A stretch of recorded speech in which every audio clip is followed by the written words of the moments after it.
अस्सलाम वालेकुम नाज़रीन किराम। बदलते हुए मौसम अपने साथ कई मसाइल भी लेकर आ रहे होते हैं। हम चूंकि सर्दियों से गर्मियों की तरफ जा रहे हैं, तो गर्मियों की जो बीमारियां हैं वो हम पर हमलावर होने के लिए पर तोल रही हैं। इन बीमारियों में एलर्जी, जैसे अभी मौसम में बाहर शुरू होने वाला है तो आपको पोलन एलर्जी हो सकती है। आपको चूंकि बारिशें जो हैं अब कम हो जाएंगी और गर्दो गुबार, मिट्टी, धूल वगैरह बहुत ज़्यादा हो जाएगी, तो आपको गर्दो गुबार से एलर्जी, ये तमाम की तमाम चीज़ें, फिर आपको छींके आना, नाक का बंद हो जाना, ये तमाम का तमाम जो है वो एलर्जी के सिम्टम्स हैं। और ये आपके इम्यून सिस्टम पर ये जो एलर्जी है ये हमलावर हो रही होती है। तो आज की वीडियो में हम ये बात करेंगे कि एलर्जीज क्यों हो रही होती है हमें, इसका इलाज कैसे मुमकिन है, और फिर एलर्जी की रोकथाम के लिए हम क्या क्या ऐसे काम कर सकते हैं कि जिससे हमें एलर्जी बार बार न हो रही हो।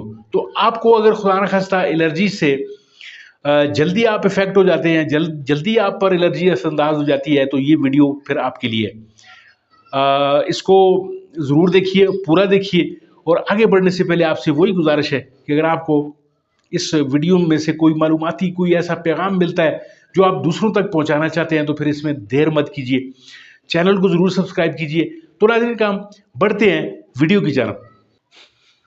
नाज़रीन काम, एलर्जी की जो आम वजूहात हैं वो कुछ इस तरह है कि पौधों और दरख्तों से निकलने वाला जो पोलन है, और ख़ासतौर पर चूंकि अब तो मौसम बहार है, तो ये मौसम बहार में जितने भी फूल खिल रहे होते हैं, ये एक तरफ तो बड़े खूबसूरत लग रहे होते हैं, लेकिन दूसरी तरफ आपको एलर्जी का शिकार भी बना रहे होते हैं, क्योंकि पोलन जो है वो इन फूलों से निकल कर हवा में उड़ रहे होते हैं। और हवा में जो पोलन होते हैं वो आपकी नाक के ज़रिए एक तो आपकी नाक में दाखिल होते हैं और फिर आपके फेफड़ों में भी जा रहे होते हैं। ख़ास तौर पर बहार और ख़ज़ां के मौसम में ये काम आपके साथ बहुत ज़्यादा हो रहा होता है। इसके अलावा गर्मियों में चूँकि गर्दो गुबार और धुआं आम होता है, जो सांस की नालियों में सोजिश पैदा कर सकता है।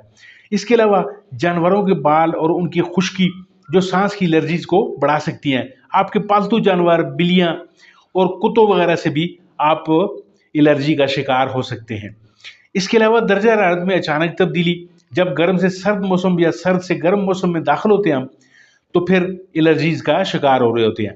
इसके अलावा जो मेन जो रीज़न होती है एलर्जी का शिकार होने वाले लोगों की, वो होता है उनका कमज़ोर मुदाफ़ाती निज़ाम, जो जिस्म को एलर्जी पैदा करने वाले अनासर से लड़ने से रोकता है।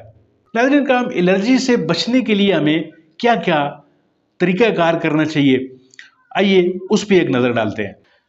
अगर आप बार बार एलर्जीज का शिकार होते हैं तो आपको बहुत ज़्यादा एहतियाती तदाबीर करनी चाहिए।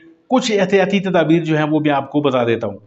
घर और उसके आसपास सफाई का बहुत ज़्यादा ख्याल रखें, ताकि गर्दो गुबार और धूल को कम से कम किया जा सके। घर से बाहर जब आप निकलें तो मास्क पहन कर निकलें, ख़ास तौर पर धूप या पोलन के दिनों में। पानी ज़्यादा पिएं ताकि जिस्म के अंदर एलर्जी पैदा करने वाले जहरीले मादे खारिज हो सकें।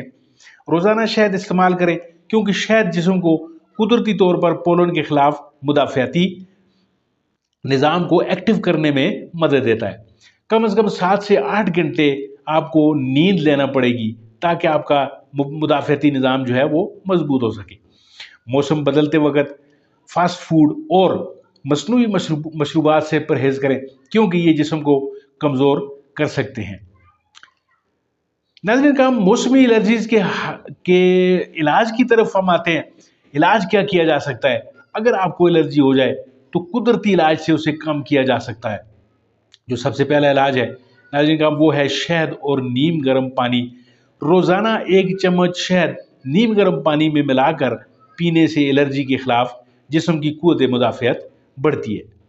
हल्दी दूध पीने से, हल्दी में कुदरत ने ऐसी खासियतें रखी हैं कि एंटी एलर्जिक है ये, यानी आपकी एलर्जी को दूर करती है और आपको कुव्वत मुदाफ़ात फराहम कर रही होती है।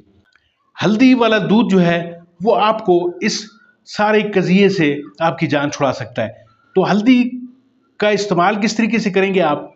दूध का एक रात को आप गर्म दूध इस्तेमाल करें, उसमें 1 चम्मच हल्दी की डाल लें और सोने से पहले इसको पी लें। ये एलर्जी के खिलाफ आपको कुव्वत मुदाफ़ात फराहम करेगा। नाज़रीन काम, इसके बाद कलवंजी और शहद है। 1 चम्मच कलवंजी पाउडर में शहद मिलाकर रोज़ाना खाने से सांस की एलर्जीज में कमी आ जाती है। ادرک اور لیمن کا قہوہ جو ہے وہ انتہائی اہم ہے۔ ادرک کا قہوہ یا لیمو والی چائے پینے سے سانس کی نالی کھلتی ہے اور الرجی کی شدت کم ہو جاتی ہے۔ ناظرین کرام، اس کے علاوہ پودینے کا قہوہ قدرتی طور پر سانس لینے میں آسانی پیدا کرتا ہے اور الرجی کی علامات کو کم کر دیتا ہے۔ اس کا قہوہ پینے سے ناک کھل جاتی ہے اور جسم کو سکون ملتا ہے۔ آسان طریقہ ہے، پودینے کے 3-4 پتے لیں اور اس کو ابلتے ہوئے پانی میں ڈالیں، اس میں ٹھنڈا ہونے پر اس کو نیچے اتار لیں۔ اگر شہد اویلیبل ہے تو شہد ڈال لیں اس میں، نہیں تو گڑ اس کو آپ ذائقہ بڑھانے کے لیے اس میں ڈال کر اس کو آپ استعمال کر سکتے ہیں۔ ناظرین کرام، الرجی کے جتنے بھی مریض ہیں ان کا اکثر یہ مسئلہ ہوتا ہے کہ ان کی ناک بند ہو جاتی ہے، اور ناک بند ہونا انتہائی تکلیف دہ عمل ہوتا ہے۔ اس سے نہ آپ ٹھیک سے کھانا کھا سکتے ہیں، نہ آپ کسی سے ٹھیک سے بات کر سکتے ہیں، عجیب سی الجھن ہو رہی ہوتی ہے۔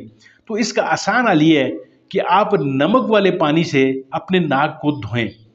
تھوڑے سے پانی کو گرم کر لیں، اس میں 1 چمچ نمک ڈال لیں اور اس نمک کو آپ ایک ناک پہ ہاتھ رکھیں اور دوسرے ناک سے اس نمک کو آپ اپنے ناک میں چڑھا لیں۔ اسی طرح دوسرے ناک کا بھی آپ اسی طرح کا علاج کریں، آپ کی جو بند ناک ہے وہ کھل جائے گی۔ اس کے علاوہ آپ بھاپ بھی استعمال کر سکتے ہیں۔ اگر آپ کو خدا نخواستہ دمے کی شکایت ہو گئی ہے تو آپ بھاپ کا استعمال کر سکتے ہیں۔ اس کے اندر آپ یوکلپٹس آئل جو ہے وہ استعمال کر لیں، 1 چمچ پانی کو ابال لیں، اس میں یوکلپٹس آئل ڈال لیں اور پھر سر کے اوپر کوئی دبیز سی چادر لے کر آپ وہ بھاپ جو ہے وہ ناک اور منہ دونوں سے انہیل کریں، جس سے آپ کے پھیپھڑوں میں صفائی ہو جائے گی۔ ناظرین کا یہ کچھ چند ایک تدابیر تھیں جو آپ سے شیئر کرنی تھی۔ امید ہے آپ کو ویڈیو اچھی لگی ہوگی۔ اگر آپ کو ویڈیو پسند آئی ہے تو اس کو لائک کیجئے، اپنے دوستوں تک ضرور پہنچائیے اور چینل کو ضرور سبسکرائب کیجئے اگر آپ نے پہلے سبسکرائب نہیں کیا ہوا ہے۔ ناظرین کرام، ملتے ہیں آپ کے ساتھ کسی اور ویڈیو کسی اور موضوع میں، تب تک کے لیے دیجیے اجازت۔ اللہ آپ کا حافظ۔